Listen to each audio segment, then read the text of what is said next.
Afternoon. Shall we just do the normal team news? We know there's no Romero for the Fulham game. Where's Dragusin? Is he ready to start? Anyone else in and out that you can tell us about? I know you've still got to train tomorrow. Nothing changed from the Arsenal PSG game. Of course, a suspension to Kuti. Rad will not be able to start yet. Progressing, training. So that's status. Anyone else close to coming back? No. You talked last night about the progress that your side made, that sort of attacking intent that you wanted to see. How much more do you think you'll know about the true progress of your side on Saturday against a Fulham team that's going to play a totally different way to PSG? You're going to have to go after them a bit. Yeah, that's the beauty of it. We are facing a completely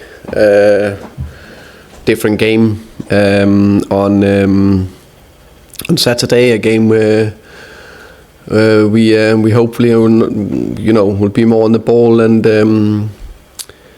need to how can you say open Fulham up. I think actually Fulham maybe they don't have the points they maybe want, but I've watched a lot of their games and watch even more now that they performed well. I think they've been quite unlucky with some of the results.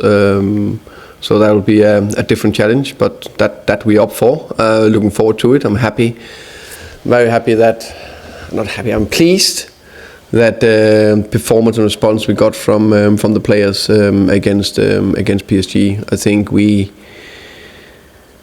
did the aggressivity in the high pressure, the forwardness, the intensity we played with should have earned us a point or points against PSG, but a bit of randomness, to set piece goals we can't concede, and some game management did that we didn't, and that's the bit we need to learn from. We are said it from the beginning when I walked in the club. Every decision I take is to do everything I can to win the next game, but it's for the long run. If you can't build something that lasts, it doesn't matter. Very aware that I need to win tomorrow, and the day after tomorrow, and the day after tomorrow, and the day after the day, and so on. But that's what it's all about. And I think football is extremely fascinating, and it's so complex that we all try to analyze and understand it. And if we look at Liverpool now, a manager Arne Slot I admire massively. Did fantastic stepping into the first season in the Premier League, won it, incredible in every way, and now they are struggling a bit, and they have a bad spell. I'm convinced he will find a way out of that. Convinced, but I don't think anyone have predicted that before we started the season. That's just sometimes football.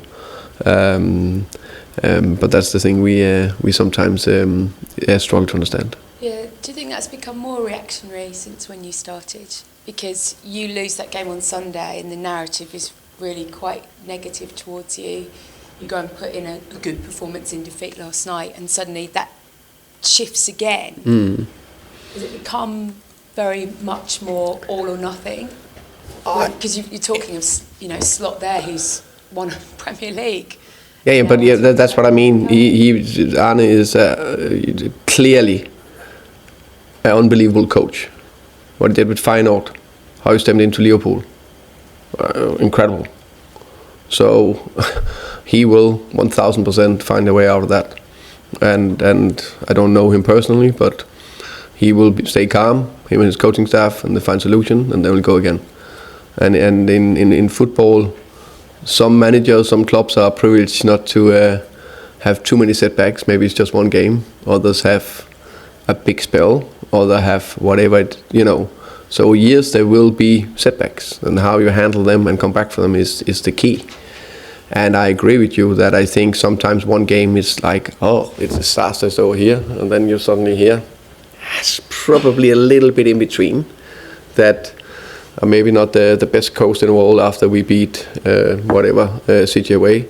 Probably not the worst coach in the world after we lost the game. So that's just the way it is. It's how we build something over time. I know you're always very calm and you don't get sucked into that narrative, but there must be the sense that given what happened on Sunday, and yes, it was better yesterday, but at home on a Saturday night where you haven't won since the Burnley game on the opening game, there's that sense that you have to, as a group, go out and deliver. Yeah, of course. And I promise you, we will do everything we can to deliver, and we will do everything we can to come flying out, to be positive, intense, energetic, forward. But I'm also pretty sure that Fulham will do everything they can to avoid that. But it's our job to make sure that we perform. And if we perform well, we've got a very good chance to win the game. Shall we? Afternoon, Thomas. Just staying on that issue of the home form, I interviewed Brennan Johnson earlier on this week, and he said it's not so much of an issue from the players' point of view of feeling under pressure when they play at home, particularly in the Premier League, but he said perhaps the players overthink things and try and overplay because they really want to win at home. Is that something that you've noticed the players are doing, and how is that something that you can look to address? No, I think any player, any team need to do what we can to play with confidence, and the best performances where you're just playing intuitive. You don't think about it, just you do what you do, and you before you receive the ball, you know that you need to take a touch forward, or you play forward, or you turn that way, or whatever you do. That's where you perform the best. So I think that's key. I'm fully aware that I said it from the beginning. It hasn't changed. I want our stadium, our home, to be a fortress, and to get there, we need to perform. We need to be the fans and us. It needs to be both together. It need to feel that when we play home, wow, this is it's impossible to beat us here, and that's what we need to work towards. We are not there yet, but that's what we need to work towards. In terms of Brennan Johnson, it's just over 6 months since he scored the winning goal in the Europa League final. He did say that, look, not playing every week it is disappointing naturally, he said, but he completely trusts in yourself. And he said the training sessions during the week, because there's so much competition for places, they are really intense. How would you rate how he's developed this season and where he kind of fits into your attacking lineup? Very aware that Brennan got some very good qualities. One of them is scoring goals. And running in behind and arriving in the box. I think I really like everything about him. Also scored goals this year as well, 4 I think in total. So I'm very aware of them. So it's all about how do we create that team where we perform, how we get the best players in, where do we play them? Is it Mo to the right? Is it Brent to the right? Who plays the 10? Do we play with what kind of type of player do we play in the different position to make it click? And then we also need that little bit of depth, because we play every third, fourth day, to keep the freshness, the energy. So that's the challenge. And talking about players who's been scoring goals, Randall Colomuani did that against PSG. Is he fit enough though to start again against Fulham? Yeah, he would be fit enough to start against Fulham again. I think he performed well. That was obviously his best performance, not only because of the 2 goals and the assist, but the whole performance, the pressing game, the energy, the touches. I like that from him in the game yesterday, and that's the as you say the challenge that we are facing, that we are embracing, is that away to Arsenal, 3 days later away to PSG, 3 days later home to Fulham, 3 days later away to Newcastle. So how can we find that perfect balance of energy, intensity, freshness, the right structure and relationship on the pitch? So that's where that's a nice coaching challenge. Let me put it that way. But anyway, Colo is ready. Hi Thomas, how are you? I'm good, thank you. 5 months ago, when you got the job, I spoke to you, and you said to me the only certainty you can absolutely be certain of is that you will lose games, which you are now doing. I promised that. I succeeded. How do you keep calm then? You said that managers need to stay calm during these sort of times. You talk about on a slot. How do you keep calm? Of course, I think, of course, trust my experience, trust my staff, trust my players, trust the club, the leadership. I think that's key. Trust the processes, the structure. I do that. Just keep doing that. Keep believing that. Keep working. The power of one. So always one more conversation, one more video clip, one more meeting, one more training. Constantly try to improve bits. Know where you want to go, and then try to improve those bits and culture, style of play, everything, every single day. I think that's the key. Then there's days where you perform badly, you feel pain and you're angry. Yesterday it was painful in a different way because we lost, more irritation, but a better feeling because we competed. I saw more the identity of the team, character, the team I wanna build. Gave me hope. And then there's still irritation that we conceded 5 goals. We had an unbelievable opportunity to get something away from Paris, and we missed that. So that's irritation. And yeah, just keep going. You said earlier you appreciated the need to win. Without trying to build up a headline, is Fulham at home must win? Yeah, but unfortunately, I think the stats is not like there's 100% sure that we will win the game. That's the beauty of it. I'm very aware that a top performance and a win will be very, very helpful. But I go into every game believe we can win. I go into every game believe we have prepared well, and we will do a top performance. So what I can affect is that I need to make sure that we are well prepared. I need to make sure that we pick the best possible team with the best possible opportunity to win the game. And I need to make sure we are in the perfect state of mind and we come flying out. And then we need a little bit of margin. And then that should be enough to win the game. Finally, personal opinion, I think Spurs have the best stadium in the country. It's magnificent, and I know you probably enjoy taking your Brentford team to play there. Is that part of the problem this season with the home form? Is that because you play in such an amazing stadium, people raise their game to play there against you because they want to show what they can do in such surroundings? Well, I never thought about that. I must admit, I think the key thing for us is just to focus on us. What can we do? How is it we want to attack? How is it we want to defend? How is it we want to perform? Just only focus on that, and then get that cohesion with the fans, and then the rest will take care of itself. Thank you. Thomas, hello. I just wonder, when are you going to get Kulusevski and Solanke back? Because arguably, they're walking to a lot of teams in the Premier League, and you've done this spell without them. And you talk about being judged after so many games. Is it almost unfair to judge you without these 2 players?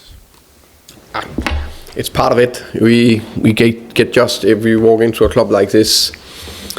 Fantastic club, Tottenham Hotspur. There will be expectations every day for every performance. The performance added together, so that's part of the game. So no problem with that. Of course, I would love to have Dominic and Kulusevski ready to play for us, but they are not available right now. Then other players need to step up. I need to find solutions, and that I will do. Are you any closer to getting them back? I mean, are we talking weeks, or is it potentially January? Or yeah, I think I can't remember. We have a few of these press conferences, but if one of the last ones that I think is much easier for me to say now they're ready to be selected, instead of when are they back, when maybe. So I think right now, reality, they're not available. And just in terms of, I just wondered how the players felt. Obviously, Sunday was really disappointing, and then last night was a lot more promising. But yeah, how do they feel about what happened on Sunday and what they've got to do against Fulham on Saturday? For me, we look forward. We can't dwell too much on the past, because if you do that, that's why I say I have that 24-hour rule, and you're too much sucked into everything. So for me, it's still 24 hours into last night. So for me, it's about taking the positive out of the game with PSG, and there was a lot of positive in that game. Learn from the mistakes we made, and then bring all that to Saturday's game against Fulham. Thank you. Welcome. George, please. Hi Thomas. Obviously a lot of very good performances last night, Cullen Wani being one. I think you said yourself last night he's not fully fit yet. How kind of excited are you for when he is fully fit, and what sort of difference can he make? Because it feels like his kind of link-up play and that combination play is something that will be really, really useful going forward. Yeah, definitely. I think it was exciting. I think you can just see the three. I suppose the link-up play, there was the pressure, that was everything last night. I think the exciting thing was around the first goal, the way the header, the vision he had to head it back towards goal to Richie. His goal, how quick he reacted and saw it, and his finishing there. And then the third one where he's got through, showed that little bit of pace. Got the ball with him, then just clinical in the finish. So now it's about doing that consistency every game. So that's the next step, but it was promising moves. And Archie and Lucas were obviously brilliant. They've played a lot of games this season, but they've only started once together in midfield in the Premier League. Would you have any hesitation them two starting together in the Premier League, or they're not quite ready yet, or do you think they are ready? I think if you perform like you did against the European champions away from home, I think you're ready to start in the Premier League. So it's a no hesitation to play them against Fulham? Absolutely no. Yeah. And I guess finally from me, you conceded 5 goals last night, but you go over to the away fans and they're all there, they're all applauding you behind the team, which is obviously a contrast to Sunday. How much have you kind of learned this week, I guess, about the expectation of the Tottenham fans and how much they'll kind of give you in terms of leeway if you have that bravery and that attacking intent? That I don't know. I massively respect all the fans. They're hugely important for us, home and away. I'm fully acknowledge and appreciate and very happy that how many that travel to Paris and how they back the team throughout the game, and means everything to me personally. And then it's just up to us to keep performing, keep being brave, keep doing all the right things, going forward, and constantly add layers. Finish with Jack, please. Hi, Thomas. The team looked set up in a slightly different way last night. Was that a very specific plan for PSG, or is that something we could see more often here? I think that was what I would say. Let's say the general identity of the team. I liked a lot of the intensity and aggressivity in the pressure. I like the forwardness and the running forward, playing forward. I think we played 4 midfielders across the midfield 4. That could be for some games. It could also be different for some games. I think it's fair to say it's one game away to Paris and it's a different game home to Fulham. Could you play like that more at home? Everything is possible. But I think it depends on the opponent. It depends on the type of game. I think we need different types. I said that before. Being pragmatic is not have the same principles in all the phases, but maybe choose different types for different games. What do you think of the theory that the reason that the home form is been struggling this season is because the team is not so good when they have to be proactive with the ball and take the initiative?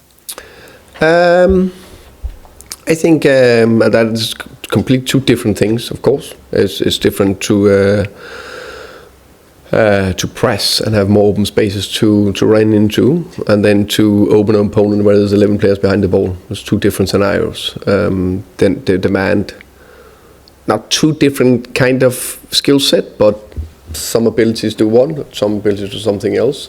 And I think the most difficult thing in the world in football is to break down an opponent that are low, and that is difficult. And there we have a lot to develop and improve, and then on that journey we need to find solutions that can create enough chances and win us enough games. Okay, we'll end the broadcast section there.